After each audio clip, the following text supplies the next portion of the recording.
ජෛව ලෝකයට වින කරන ආගන්තුක ආක්‍රමණිකයෝ. ශ්‍රී ලංකාවේ ජෛව විවිධත්වය කලාපයේ අනිකුත් රටවල් හා සලකන විට සුවිශේෂී ස්ථානයක් ගනී. සපුෂ්ප ශාක 3154ක් පමණ ඇති අතර ජීවීන් සංඛ්‍යාව අතිමහත්ය. මෙරට ජෛව විවිධත්ව ගුණාත්මය අතින් ඉතා ඉහළාගයක් ගනී. මේ හේතුවෙන් ලෝකයේ ජෛව විවිධත්වය අතින් උණුසුම් ස්ථාන 34ට අප රටද අයත් වේ. මේ සුවිශේෂී ජෛව විවිධත්වය පවත්වාගෙන යාම සඳහා මෙරට පරිසර පද්ධතීන් ස්ථායීව පවත්වාගෙන යාම අත්‍යවශ්‍ය වේ. එහෙත් ජනගහන වර්ධනය, සංවර්ධන කටයුතු, කෘෂිකාර්මික කටයුතු, නිවාස ඉදිකිරීම හා අනෙකුත් මිනිස් ක්‍රියාකාරකම් හේතුවෙන් අද වන විට අප රට තවත් භයානක තර්ජනයකට මුහුණ දෙමින් සිටී. ඒ අප රටෙහි සෑම ප්‍රදේශයක් පුරාම පැතිරෙන ආක්‍රමණකාරී ආගන්තුක ජීවී විශේෂයන්ය. ලෝකයේ ආක්‍රමණකාරී ආගන්තුක ජීවී විශේෂ රාශියක් දක්නට ලැබෙනවා. මේක ශාක සහ සතුන් කියන වර්ග දෙකටම අයත් වෙනවා. ආගන්තුක ආක්‍රමණකාරී ජීවී විශේෂයන් ජෛව විවිධත්වයට වගේම අපේ ආහාර සුරක්ෂිතතාවයට, කෘෂිකර්මයට, ඒ වගේම සමස්තයක් විදිහට ගත්තාම සමස්ත ආර්ථිකයටම වගේම සමාජීය වශයෙන්ුත් ලොකු ප්‍රශ්නයක් තියෙන ජීවි කණ්ඩායමක්.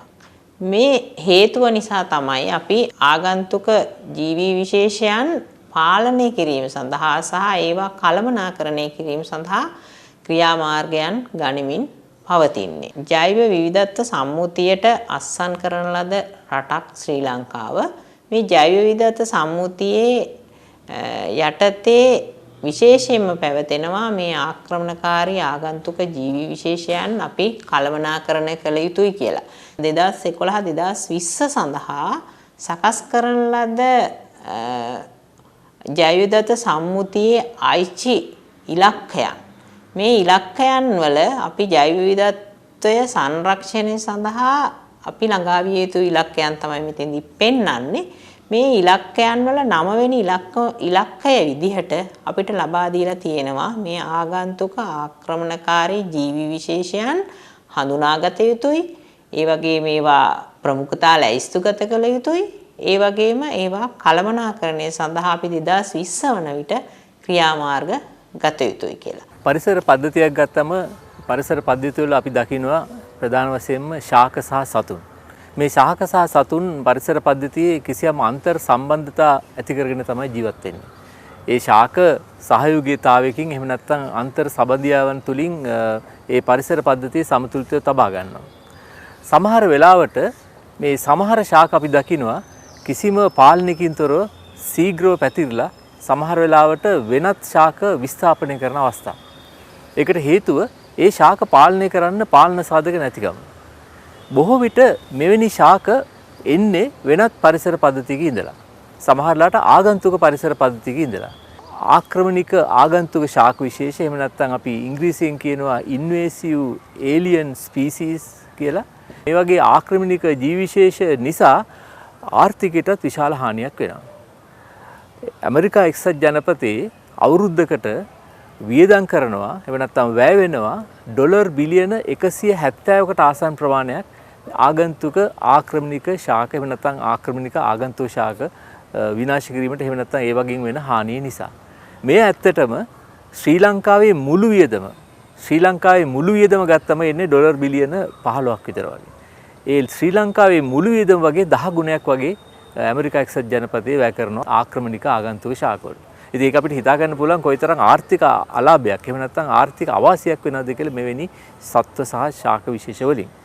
මේ වගේ ශාක විශේෂ එහෙම නැත්නම් මේ වගේ සත්ව විශේෂ, ඒ කියන්නේ ආක්‍රමණික ආගන්තුක ශාක විශේෂ රටකට පැමිණෙන්න ප්‍රධාන හේතුන් දෙකක් හොයාගෙන තියෙනවා. ප්‍රධාන පළවෙනි හේතුව තමයි කෘෂිකාර්මික හෝ උද්‍යාන විද්‍යාත්මක භෝග වශයෙන් හිතාමතා හඳුන්වා දීම. ඒතර මේවා අහම්බෙන් ඒ කියන්නේ හිතාමතා හඳුන්වලා දුන්නට අහම්බෙන් ආක්‍රමණික තත්ත්වයට පත්වෙච්ච අවස්ථා බොහෝමයක් දකින්න ලැබෙනවා. යුරෝපයේ ගත්තොත් එහි තියෙන ආගන්තුක ආක්‍රමණික ශාක වලින් 80ක් මේ වගේ උද්‍යාන විද්‍යාත්මක සහ කෘෂිකාර්මික කටයුතු වලට ගෙන ආපු දේවල්. දෙවෙනි හේතුව තමයි උද්භිද උද්‍යාන මගින් එහෙම නැත්නම් උද්භිද උද්‍යාන හරහා හඳුනා දෙන ශාක. ඉතින් මේ හඳුනා දෙන්නේ බොහෝ වෙලාවට උද්විද්‍යාත්මක කටයුත්තකට වෙන්න පුළුවන්. එහෙම නැත්නම් අධ්‍යාපනයක් ලබා දෙන්න, පරිසර විද්‍යාව පිළිබඳ අධ්‍යයන ලබා දෙන්න වෙන්න පුළුවන්. නමුත් එය සමහරලාට උද්විද්‍යාණයෙන් පිටට පැමිණලා ගිහිල්ලා ආක්‍රමණික වෙලා තියෙනවා. හොඳම උදාහරණයක් තමයි 1882 දී පෙරදිනේ රාජකීය උද්විද්‍යායන්ට හඳුනා දුන් මේ ශාකය. මේ ශාකය අඳුල්ලා දී තින්නේ බෝනියෝ එහෙම නැත්නම් මැලේසියානු ඒක මලයානු ප්‍රදේශවලින් දැනටත් මේ බ්‍රූනයි වගේ රටවල ස්වභාවික දකින්න ලැබෙනවා. ඇත්තට මේ බ්‍රූනයි රාජ්‍යයේ ජාතික පුෂ්පය. බ්‍රූනයි අගනුවර මේ මල අලංකාර පුවරු හදලා ප්‍රදර්ශනය කරනවා. මොකද ඒ රටේ ජාතික පුෂ්ප නිසා. එය ස්වභාවිකව දකින්න ලැබෙන කිසිම කරදරයක් නැති සාමාන්‍ය ශාකයක්. ඉතින් මේ ශාකය ලංකාවට අඳුල්ලා දීලා තියෙන 1882 දී බෝනියෝ වලින්.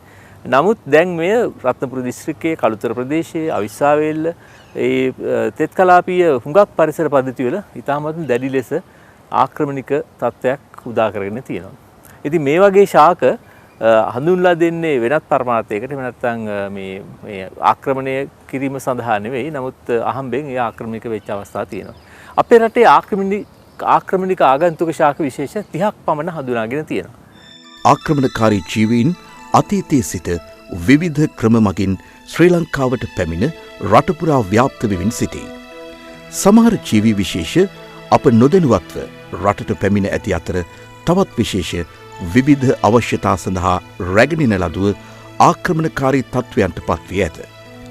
මෙම ජීව විශේෂ රටවල් අතර ව්‍යාප්ත වීම ඇරඹුණේ ක්‍රිස්තුපූර්ව 14 වැනි 15 වැනි සියවස්වල ලෙස විශ්වාස කෙරේ.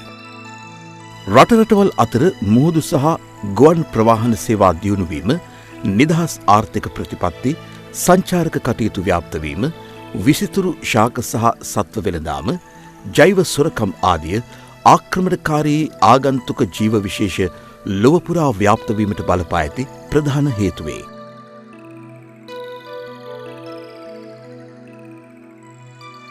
යම් පරිසර පද්ධතියක ඇති ජීවී විශේෂයන් පාලනය වන සාධක නොමැති විට හෝ ඉවත් වූ විට එම විශේෂ පාලනයකින් තොරව එම ප්‍රදේශය පුරා ව්‍යාප්ත වේ.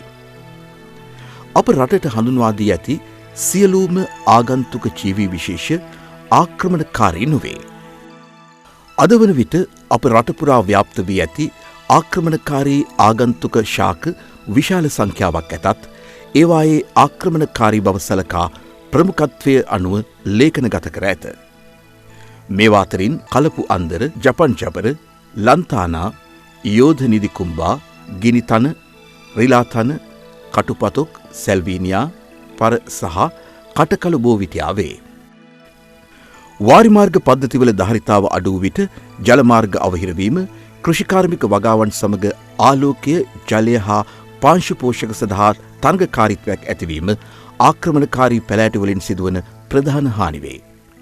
වන උද්‍යාන පුරා මේවා පැතිරීමෙන් වනසතුන්ට ආහාර හිඟවේ. ඔවුන්ගේ වාසස්ථානද නැතිවේ.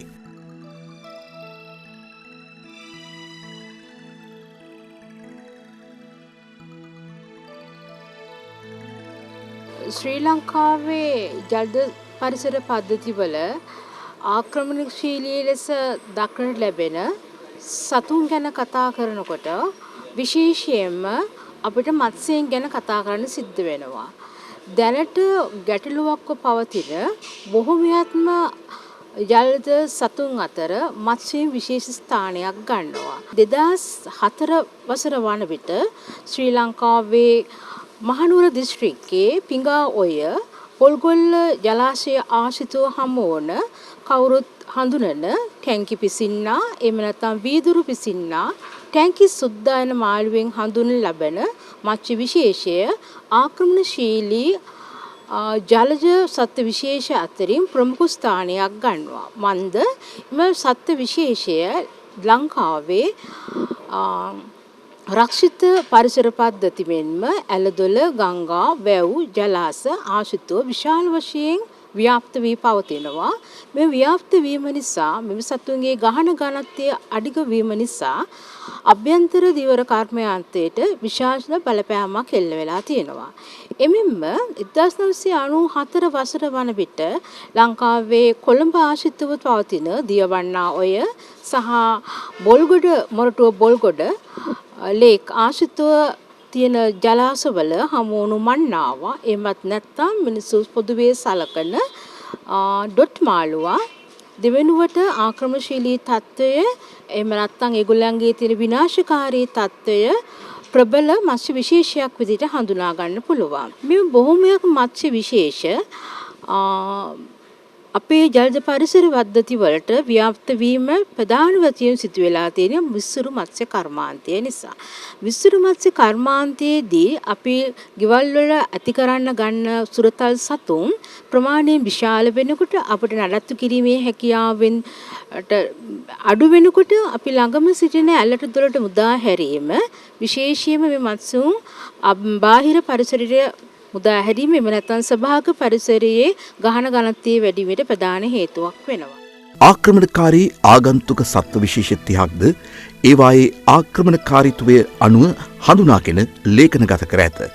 ඒවා නම් වීදුරු පිසින්නා, අප්‍රිකානු ගොළුබෙල්ලා, මන්නයා, ඇපල් ගොළුබෙල්ලා ආක්‍රමණකාරී ආගන්තුක ශාක විශේෂ සැලකූ කල විශාල බීජ සංඛ්‍යාවක් නිපදවයි. එමෙන්ම ඉතා වේගවත් ප්‍රජනන හැකියාවක් ඇත. සුළඟ, ජලය හා සතුන් මගින් ආදී වශයෙන් සියලු ක්‍රම මගින් ව්‍යාප්ත වීම විශේෂ ලක්ෂණයක් වේ. ආක්‍රමණකාරී ජීවීන්ට විවිධ පරිසර තත්ත්වයන්ට හැඩගැසීමට ඇති හැකියාව මේවායේ විශේෂ ලක්ෂණයක් වේ.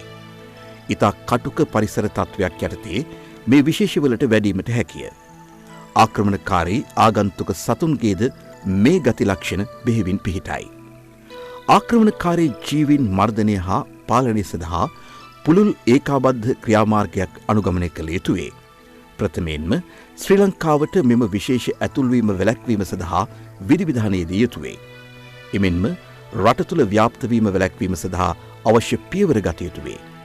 වැලි, පස් හා කොම්පෝස්ට් ආදිය මගින්ද මේ විශේෂවල බීජ ව්‍යාප්ත වේ. ගුවන් තොටුපළවල්, වරාය ආදිය මෙලෙස රට තුළට ඇතුල්වන ප්‍රධාන දොරටු වේ. මෙහිදී නීති සම්පාදනය කිරීම ගත යුතු ප්‍රධාන ක්‍රියාමාර්ගයක් වේ. මේ අඩුපාඩු සපුරාලනුවස් පරිසර අමාත්‍යාංශය මගින් ක්‍රියාත්මක කරනු ලබන ආගන්තුක ආක්‍රමණකාරී ජීවීන් ඇතුළුවීම හා ව්‍යාප්තවීම පාලනය පිළිබඳ ධාරිතා වර්ධන ව්‍යාපෘතිය මගින් අවශ්‍ය පියවර මේ වන විට ගනිමින් සිටී. ආක්‍රමණකාරී ආගන්තුක ජීවීන් පාලනය සඳහා අතීතයේ විවිධ ක්‍රියාමාර්ග ගෙන ඇතත් ප්‍රමාණවත් නීති ප්‍රතිපාදන නොමැතිවීම නිසා මෙම ජීවීන් මර්ධනය අපහසු වී ඇත. 1909 වසරේ අනුමත කරන ලද ජපන් ජබර පනතත් 2002 වසරේ නිකුත් කරන ලද පාතේනියම් පාලන විශේෂ ගැසට් පත්‍රයත් එලෙස ක්‍රියාත්මක කරන ලද අනපනත් වේ. එහෙත් සියලු ආක්‍රමණකාරී ආගන්තුක ජීවී විශේෂ මර්ධනය සඳහා නීති ප්‍රතිපාදන නොමැතිවීම ප්‍රධාන ගැටලුවක් ලෙස හඳුනාගෙන ඇති බැවින් දැනටමත් ඒ සඳහා පියවර ගනිමින් සිටී. ආක්‍රමණකාරී ආගන්තුක ජීවීන් පාලනය පිළිබඳ ප්‍රතිපත්තියක් සැකසීම, උපායමාර්ගික ක්‍රියාත්මක සැලැස්මක් සැකසීම, උපායමාර්ගික සංනිවේදන සැලැස්මක් සැකසීම, පුළුල් දැනුවත් කිරීමේ වැඩසටහනක් ක්‍රියාත්මක කිරීම හා සියලු පාර්ශවකරුවන් පුහුණු කිරීමේ හා ධාරිතා වර්ධන වැඩසටහන් ක්‍රියාත්මක කිරීම මේ ව්‍යාපෘතිය මගින් ක්‍රියාත්මක කරනු ලබන අනෙකුත් ප්‍රධාන වැඩසටහන් වේ.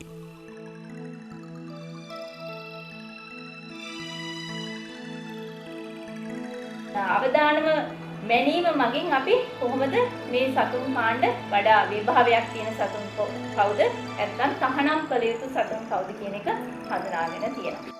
මෙම වැඩසටහනට සහභාගී වෙනකොට අපි දැනගෙන හිටියේ ඉඩා අඩු දැනුමක් අපිට තිබුණේ මේ ආක්‍රමණික ශාක පිළිබඳව.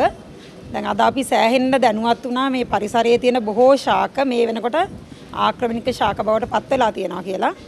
අපිට පුළුවන් වෙනවා ගුරුවරියක් ලෙස මේ සිසු දරුවන් තුලින් අනාගතයේ මේ ප්‍රශ්නේ බැරෑරුම් ප්‍රශ්නයක් බවට පත් නොවි විසඳා ගන්න දරුවන් තුලින් මේක කොහොමද දැනුවත් කරන්න කියන දැනුම අපිට පුළුවන් වෙනවා දරුවන්ට ලබලා දෙන්න. ඒක රටට මහඟු සේවයක් වෙයි කියලා මම බලාපොරොත්තු වෙනවා. මගේ රැකියාව ඇතුලේ ගොඩක් වෙලාවට අපිට ලැබෙන දෙයක් තමයි ප්‍රජාව දැනුවත් කිරීම සහ සිසුන් දැනුවත් කිරීම. එහෙම නැත්නම් මේ වනාන්තර සම්බන්ධයෙන් පොදුවේ ගත්තාම මුළු අපිට ගැළපෙන එහෙම නැත්නම් අපිත් එක්ක ඉන්න කණ්ඩායම් දැනුවත් කිරීම.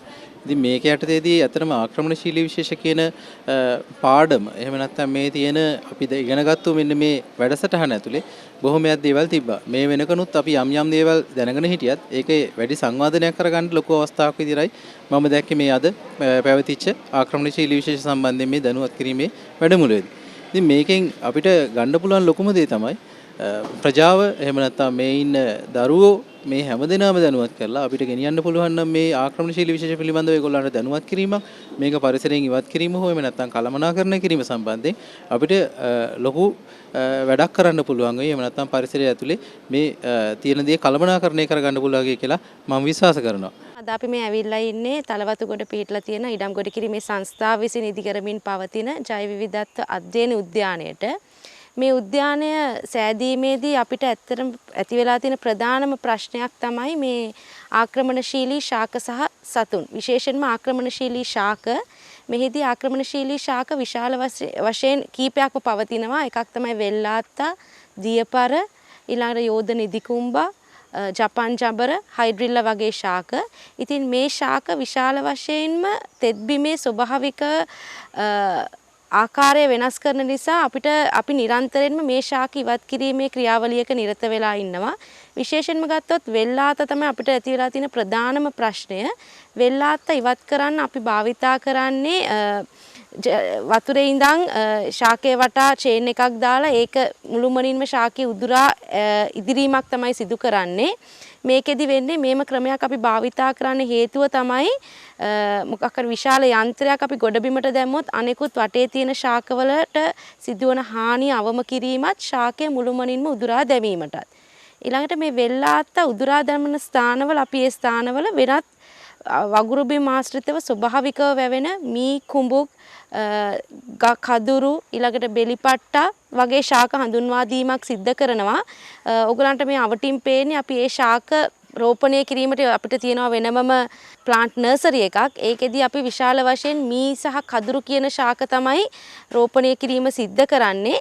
ඇත්තටම මෙම ශාක වෙල්ලාත්තා ඉවත් කරන ශාකවලට අඳුන්වා දීමක් තමයි සිදු වෙන්නේ.